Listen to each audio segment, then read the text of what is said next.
कुमार शासन के बाद भी कुमार सौरभ ओके। प्रियदर्शी रंजन, मैं वापस उसी सवाल पर अगर आऊं, तेजस्वी यादव कह रहे हैं रिश्वत दे रहे हैं, तो भाई अगर रिश्वत देते हैं तो काम हो ही जाता है भारत में 100 के 100%। ये काम होगा या ये काम अटकेगा जो कुमार सौरभ कह रहे हैं कि 65% महिलाएं तो अभी बाकी है? नहीं, इसमें दो तीन चीजें उभर करके सामने आ रही हैं। ये बिहार एक पहला ऐसा राज्य नहीं है जहां महिलाओं को लेकर के इस तरीके की स्कीम लागू की गई है चुनाव के दौरान। झारखंड का आपने सटीक उदाहरण दिया था कि झारखंड में किस तरीके से हेमंत सोरेन ने इस तरीके की योजनाओं की घोषणा की थी। उसके पहले भी चलिए 2023 से अब तक जितने भी चुनाव बिहार में हुए हैं, यानी करीब करीब मुझे लगता है कि 13 चुनाव तो हो ही गए होंगे। 13 चुनाव में से 9 चुनावों में, यानी राज्यों के 9 चुनावों में वोट बैंक यानी महिलाओं के खाते में वोट ट्रांसफर स्कीम को लॉन्च किया गया। 8 राज्यों में उसके आधार पर सरकार बनी और बिगड़ी है।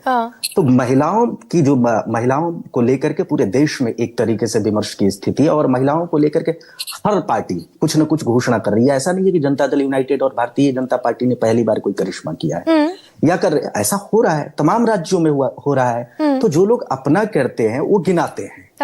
आप पीछे हैं बहुत नहीं, मैं ये पूछ रही हूँ प्रियदर्शी भाई, 1,500 रुपए देकर महाराष्ट्र में सरकार बना ली, 5 किस्तें चली गई थी एडवांस में, यहाँ तो 10,000 चला गया।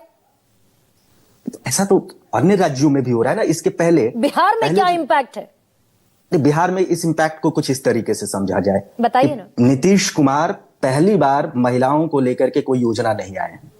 अगर इस तरीके की बात होती कि सिर्फ इस तरीके के स्कीम से कोई सरकार बनती और बिगड़ती है, पूरी तरीके से डन हो जाता है कि आप कोई स्कीम ला दिए और कहानी खत्म, अपने पक्ष में कर लीजिए, ऐसा अगर होता तो महिलाओं के लिए क्रांतिकारी तौर पर नीतीश कुमार ने बिहार में काम किया है। मानिए या मत मानिए, कुछ चीजों में जहां पर रिजर्वेशन की बात होती है पंचायत स्तर पर, पुलिस में महिलाओं की भर्ती की बात होती है, इम्पैक्ट तो बिल्कुल अलग होता है प्रियदर्शी भाई। यही मैं कह रहा हूं कि अगर ऐसा होता तो 2010 से बिहार में महिलाओं का जो मतदान प्रतिशत रहा है वो पुरुषों के मुकाबले ज्यादा रहा है। तो बॉर्डर लाइन की सरकार 2020 में कैसे बनी एनडीए की?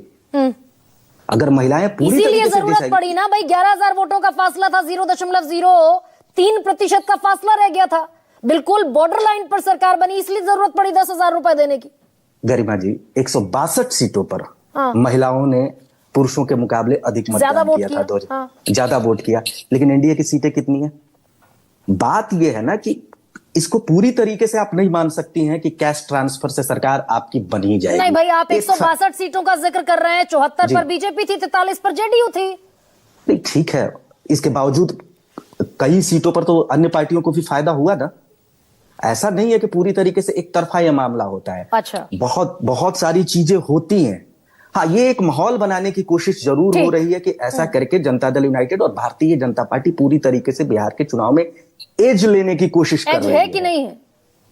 एज तो तमाम चीजों को लेकर के है। आप सिर्फ इसको मत जोड़िए, पहले भी जो महिलाओं के लिए जो कार्य हुए हैं उन तमाम को जोड़ेंगे तब ऐसा नजर आएगा। प्रियदर्शी जी, दरअसल कई बार कुछ चीजों में सीमेंट लगाने की जरूरत पड़ती है भाई। दीवार अगर कहीं से प्लास्टर झड़ गया है, उतर गया है, तो जो कॉमन मैन, आम आदमी पूरा प्लास्टर एक साथ नहीं करवा सकता, वो वहां थेपली रखवा देता है सीमेंट की। दीवार फिर 2 साल के लिए कम से कम काम भर लायक हो जाती है। अब पॉलिटिक्स बार बार कहती हूँ बड़ी महीन चीज है। 1500 रुपए में सरकार बन सकती है तो 10,000 तो फिर भी बड़ा अमाउंट है। सबसे बड़ा सवाल में इतना है।